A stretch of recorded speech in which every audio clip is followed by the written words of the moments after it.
So, good evening nga pala mga sir. For today's video natin ay may i-share ako sa inyong ilalagay ko sa aking ADB 160. So, ito nga pala ang UMA Air Filter Kit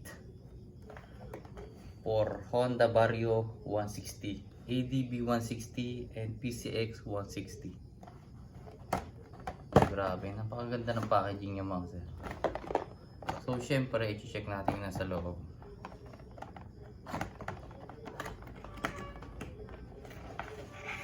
Grabe, napakaganda niya mga sir. So hindi siya kagaya ng iba na rubber, yung malambot na nababala. Ito plastic talaga, quality.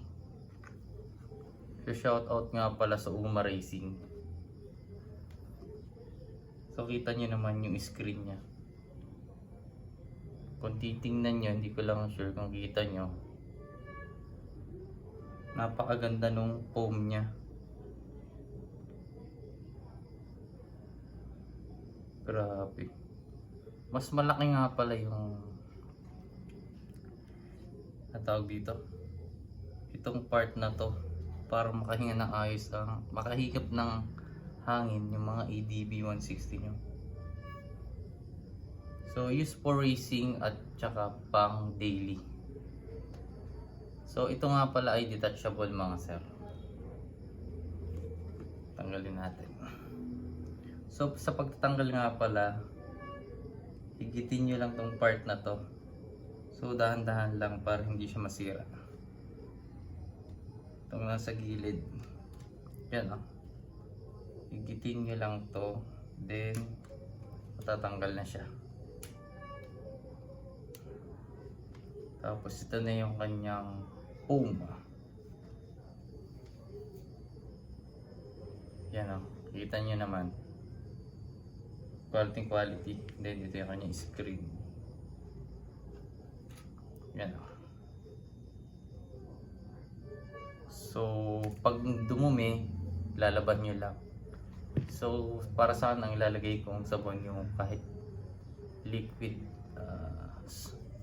soap, yung panghugas ng plato like Joy.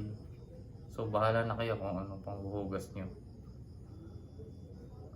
So i-standard ko na every change oil ko, every 1,500 or 2,500 na naitakbo ng ADB ko, lalabhan ko nito. So yun, kakabit ko na lang ito bukas sa aking ADB 160.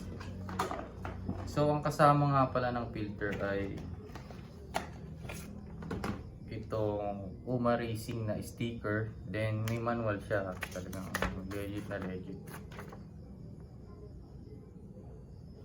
Yan o. Kaya sa presyo niyang 900 plus, sulit na kasi makakatipid talaga kayo dito. Lalaban nyo lang to, then nakakabili rin ng ganito lang. Ilalagay ko na lang sa ang link sa aking YouTube channel.